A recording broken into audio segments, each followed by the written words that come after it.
The United States and Japan have a long-standing alliance that has been strengthened in recent years due to increasing tensions with China.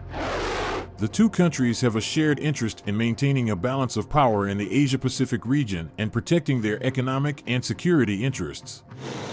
One of the main reasons for the U.S. and Japan's partnership in countering China is the potential threat posed by China's rapid military expansion.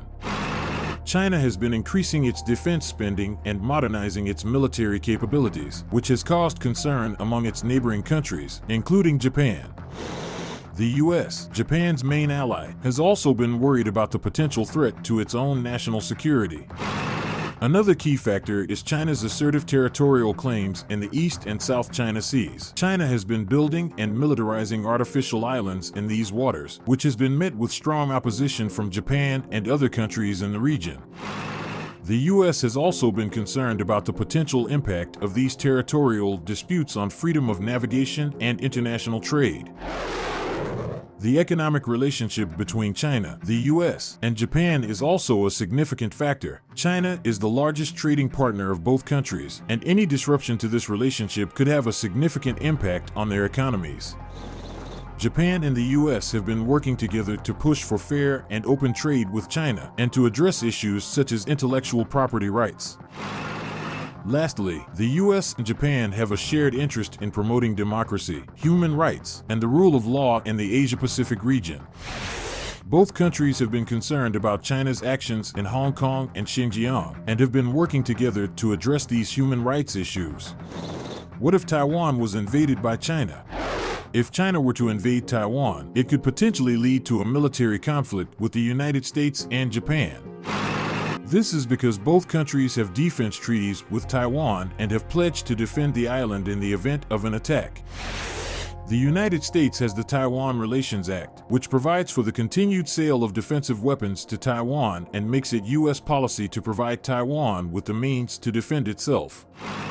The U.S. also regularly conducts military exercises and freedom of navigation operations in the region to challenge China's territorial claims in the East and South China Seas, which China considers to be a part of its territory.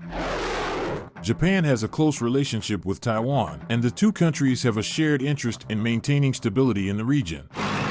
At the same time, Japan has a mutual defense pact with the U.S., which would likely come into play if China were to invade Taiwan.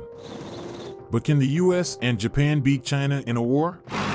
The United States and Japan are considered to have some of the most advanced military technology and capabilities in the world.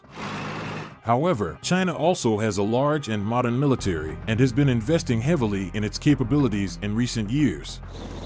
Additionally, China has a significant advantage in terms of its proximity to potential theaters of conflict and the potential support it could receive from other countries in the region. It's impossible to predict the outcome of a hypothetical war, as it would depend on a variety of factors, such as the specific circumstances and strategies of the conflict.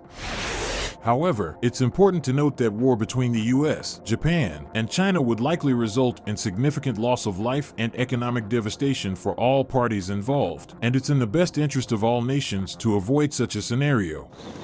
The U.S. and Japan have formed a strategic alliance in response to the potential threat posed by China's military expansion, its territorial claims in the East and South China Seas, economic relationship, and concerns about democracy, human rights, and rule of law in the Asia-Pacific region. This partnership is crucial for maintaining stability and security in the region and for protecting the national interests of both countries. It's important to remember that while there may be tensions and conflicts between nations, diplomatic and economic measures should always be the primary means of resolving these issues, and war should be avoided at all costs, as it would result in significant loss of life and economic devastation for all parties involved. Please let us know what you think in the comment section, and don't forget to subscribe, folks.